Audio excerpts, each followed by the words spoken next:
तो सवाल है कि आखिर देवघर में यह हादसा हुआ कैसे ट्रॉली रोपवे पर ही फंस गई, जिसके बाद लोगों की जान हवा में लटक गई। रिपोर्ट देखिए। नीचे खाई ऊपर आसमान, जाने में लगे 8 मिनट, लौटने में लगे 22 घंटे से ज्यादा। रात भर हवा में अटकी रही जान। जिंदगी और मौत के बीच का फासला जब अचानक सिकुड़ जाए तो एक एक पल कितना भयावह हो सकता है, इसकी कल्पना आप इस तस्वीर को देखकर कर सकते हैं। ये बच्ची अपने परिवार के साथ देवघर के प्रसिद्ध त्रिकुट पहाड़ पर रोपवे के सहारे शिखर तक गई थी, पर वहां से वापस लौटते वक्त जो हुआ वो उनके जीवन की सबसे बड़ी त्रासदी बन चुकी है।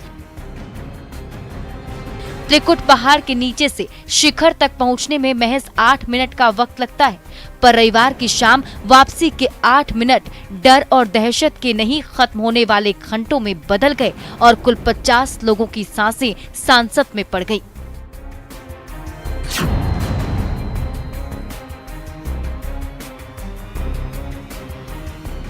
रविवार की शाम पर्यटकों के लौटते समय त्रिकुट पहाड़ पर मौजूद रोपवे का तार अचानक व्हील से खिसक गया, जिससे 3 ट्रॉलियां असंतुलित होकर पहाड़ से टकरा गईं। इस गंभीर हादसे को लेकर ये जानकारी सामने आ रही है कि ऊपर से 26 ट्रॉलियों को एक साथ नीचे के लिए छोड़ दिया गया था, जिससे रोपवे पर लोड बढ़ा और रोलर टूट गया। आपको मैं तस्वीरों के जरिए दिखाना चाह रहा हूँ। ये आप देख सकते हैं कि यहाँ पर रेस्क्यू ऑपरेशन एनडीआरएफ की टीम के द्वारा चलाया जा रहा है। यहाँ पे हवाई जहाज के माध्यम से रेस्क्यू टीम सुबह से ही चलाया जा रहा है। और आपको बता दें कि कल शाम 4 बजे यहाँ पे घटना घटी थी कि 2 ट्रॉली आपस में ही टकरा गया, जिसमें दर्जनों लोग घायल हो गए थे, कुछ बच्चे भी घायल हुए थे इस घटना में। आप देख सकते हैं कि रेस्क्यू ऑपरेशन किस तरह चलाया जा रहा है। वहीं दूसरी ओर आपको बता दें कि यहाँ पे अभी भी लगभग 18 से अधिक ट्रॉलियां फंसी हुई है। दूसरी बड़ी लापरवाही ये बताई जा रही है कि ट्रॉली में 4 लोगों के तय मानकों की अनदेखी भी की गई। 26 में से 2 ट्रॉली में 5-5 लोगों को बिठाया गया था, जबकि एक ट्रॉली में 7 पर्यटकों को ठूंस दिया गया था। हादसे के बाद सभी को नियम और लापरवाही की बात समझ में आने लगी और लापरवाही के लिए जिम्मेदार लोगों पर कार्रवाई की बात भी कही जा रही है। लेकिन सवाल है कि ऐसे खतरे वाले सफर में लापरवाही की बात कोई सोच भी कैसे सकता है। एजाज, न्यूज़ 18, देवघर। देवघर के त्रिकुट पर्वत पर रोपवे टूटने की वजह से 48 लोगों की जान सांसत में फंस गई। वायुसेना के हेलीकॉप्टरों की मदद से रेस्क्यू ऑपरेशन किया गया। सवाल है कि ये आखिर हादसा क्यों हुआ।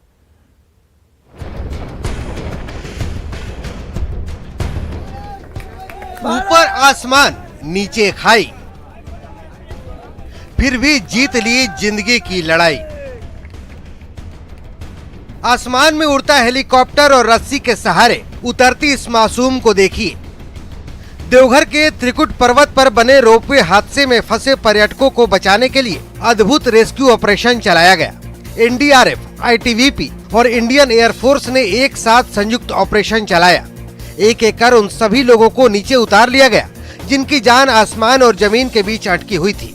लेकिन सवाल ये है कि देवघर के त्रिकुट पर्वत पर रोपवे हादसा हुआ ही क्यों? कैसे आपस में टकरा गईं 2 ट्रॉलियां?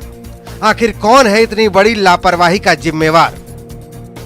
दिन रविवार, तारीख 10 अप्रैल और समय करीब शाम के 4 बजे। रामनवमी के मौके पर बिहार, झारखंड और बंगाल के पर्यटक झारखंड के एकमात्र रोपवे का आनंद उठाने पहुंचे थे।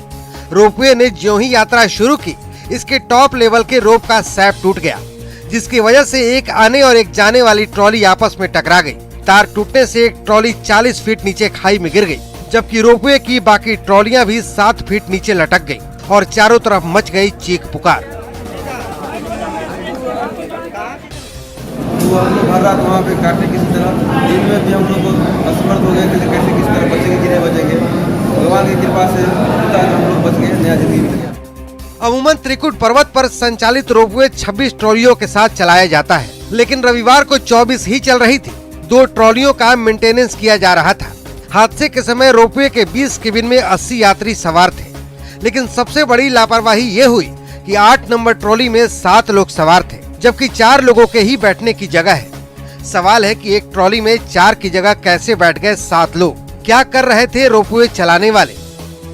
रोपवे चलाने वालों ने 7 लोगों को बैठने से क्यों नहीं रोका? हालांकि हादसे की मुख्य वजह का पता तो जांच के बाद ही चलेगा, लेकिन जिस तरीके से हादसे के बाद रोपवे चलाने वाले मौके से भाग निकले, उससे तो इस बात की आशंका बढ़ जाती है कि रोपवे का मेंटेनेंस ठीक से नहीं हो रहा था। न्यूज 18 के लिए देवघर से मनीष दुबे, एजाज अहमद और गौरव झा की रिपोर्ट। तो देवघर में रोपवे हादसा हुआ और इसके बाद ये सवाल उठ रहा है कि क्या बिहार के बांका के मंदार रोपवे की स्थिति कैसी है? क्या यहां सुरक्षा मानकों का ख्याल रखा जाता है? जानने की कोशिश की नागेंद्र ने। अगर देखा जाए तो बांका के रोपवे पर यहाँ पर जो भी सुरक्षा के मानक हैं, सुरक्षा के निर्धारित मानक को यहाँ पर फॉलो किया जाता है। रोजाना सुबह 8 बजे से लेकर 9 बजे तक की जांच होती है और साप्ताहिक भी जांच की जाती है। जब जांच करने के बाद संतुष्ट होती है तभी प्रबंधन यहाँ के रोपवे को संचालित करती है। ऐसे में बात की जाए तो प्रबंधन का साफ कहना है कि रोपवे संचालन से ज़्यादा हमारे लिए कीमती लोगों की जान होती है। ऐसे में उनकी जान की परवाह करते हुए जो भी प्रोटोकॉल निर्धारित किए गए हैं उस प्रोटोकॉल का पालन करने के बाद ही रोपवे का संचालन होता है। तो स्टार्टिंग में हम लोग शुरुआत में आते हैं तो हम लोग का एक चेक लिस्ट होता है जो मेंटेनेंस के पर्पज़ से है, तो हम लोग उसको देखते हुए सारा चीज़ करते हैं। तो चेक लिस्ट में आपको बता देता हूँ। तो उसमें फर्स्ट ऑफ ऑल तो हम लोग सिस्टम को रेडी करते हैं, जैसे कि हम लोग का जनरेटर हो गया, रेस्क्यू इंजन हो गया, बाकी सेफ्टी डिवाइस जो भी हमारे पास लगे हैं, इमरजेंसी हो गया, टावर चेकिंग हो गया और ये गियर बॉक्स वगैरह चेकिंग हो गया, उसका ऑयल ग्रीसिंग, ऊपर में हाइड्रोलिक है टेंशनिंग यूनिट के लिए। तो वो सब सारी चीज़ों को हम लोग सेफ्टी को चेक करते हुए फिर उसके बाद ये सारा चीज़ सही रहता है तो उसके बाद पैसेंजर को हम लोग रिलीज़ करते हैं। बुधवार को साप्ताहिक मेंटेनेंस का कार्य होता है जिसमें पूरे दिन मेंटेनेंस का कार्य होता है। अच्छा। हाँ, पूरे दिन स्पेशली मेंटेनेंस का कार्य पूरे दिन उस दिन होता है, बाकी डेली का 8 से 9 बजे डेली का होता है। अगर रोपवे प्रबंधन और संचालन और लोगों की बात माने तो इनका साफ कहना है कि इस रोपवे पर लोगों की ज़िंदगी झूलती है और मंदार का दर्शन करने के लिए जाता है। ऐसे में ज़रूरत है कि जो सुरक्षा के लिहाज से जो प्रोटोकॉल निर्धारित किए गए हैं उसका ढंग से पालन किया जाए ताकि कोई हादसा ना हो सके। Nagendra, news 18 network, Banka. मुजफ्फरपुर के बोचहा विधानसभा सीट पर कल वोटिंग होगी और इसके लिए पूरी प्रशासनिक तैयारियां कर ली गई हैं। बोचहा के चुनावी अखाड़े में सीधा मुकाबला बीजेपी और आरजेडी के बीच है।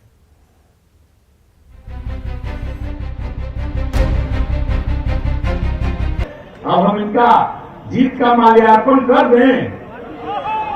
हाथ उठा के बोलिए।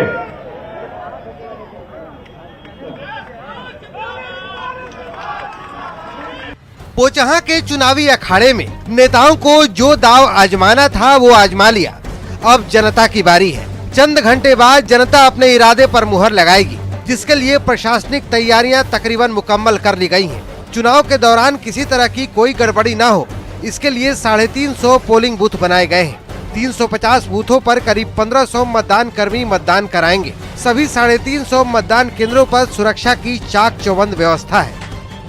मैं बता दूं कि कुल 350 मतदान केंद्र हैं, जिस पर 350 मतदान कर्मियों को हम लोग यहां से रवाना कर रहे हैं और क्लियर कट डायरेक्शन दिया गया है कि सुरक्षा और निष्पक्षता पूरी तरीके से बरती जाएगी और 100% सभी लोग आज डायरेक्शन से रूबरू भी हुए हैं।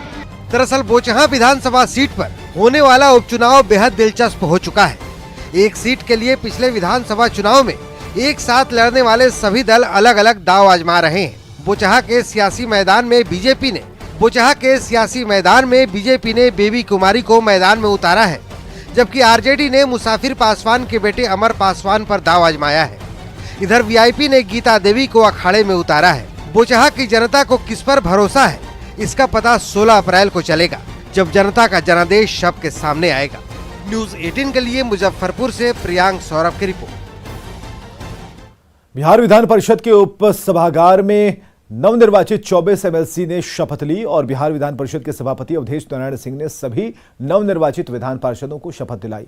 नवनिर्वाचित पार्षदों ने शपथ के बाद जनप्रतिनिधियों के प्रति आभार जताया और साथ ही उनकी समस्याओं को सदन में रखने के साथ समस्याओं के निपटारे का भी भरोसा दिया।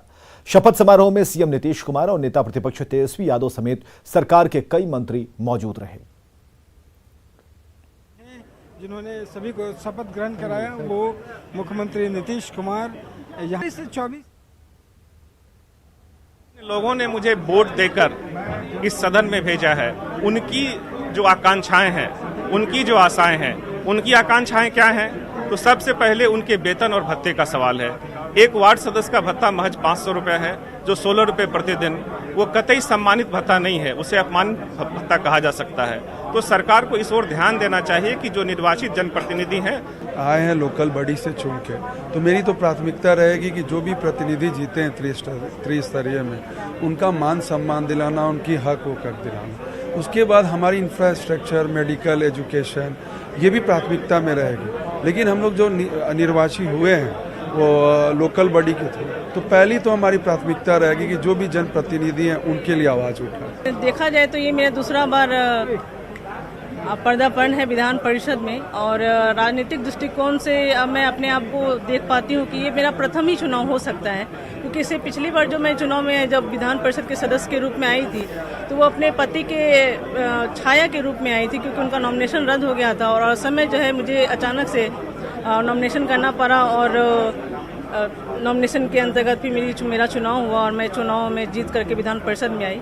तो मैंने अपना दायित्व उस समय भी पूर्ण रूप से निर्वहन किया था और इस बार मैं और ज़्यादा प्रमुखता से अपने सभी तरीके से पंचायत प्रतिनिधि, अपने निकाय प्रतिनिधि, अपने सभी जनता नालंदा के प्रति जो मेरा जो दायित्व होना चाहिए, उनकी जो समस्याएं हैं उनका निराकरण के लिए विधान परिषद में उठाने का काम करूंगी। इसलिए और सबको बधाई भी मैं देता हूं और बड़ी खुशी की बात है ये। अब आगे जो है जब भी सदन चलेगा, सभी नए सदस्य आए हैं, तो एक चीज़ का व्यवस्था मैं करूंगा कि चूँकि पूरा ये डिजिटल हमारा ये है, सदन है, डिजिटल है और नेवा के अंतर्गत सब चल रहा है, और सबको एक मैं टैबलेट भी मैं दूंगा ताकि सब लोग अपना काम करेंगे। सबको प्रशिक्षण दिया जाएगा कि किस तरह से इसको ये विधान को हम लोग सक्सेसफुल करें और डिजिटल काम करें। इसके लिए से कि प्रशिक्षण सबको देंगे और सबको 1-1 लाख का हम लोग दे रहे हैं टैबलेट।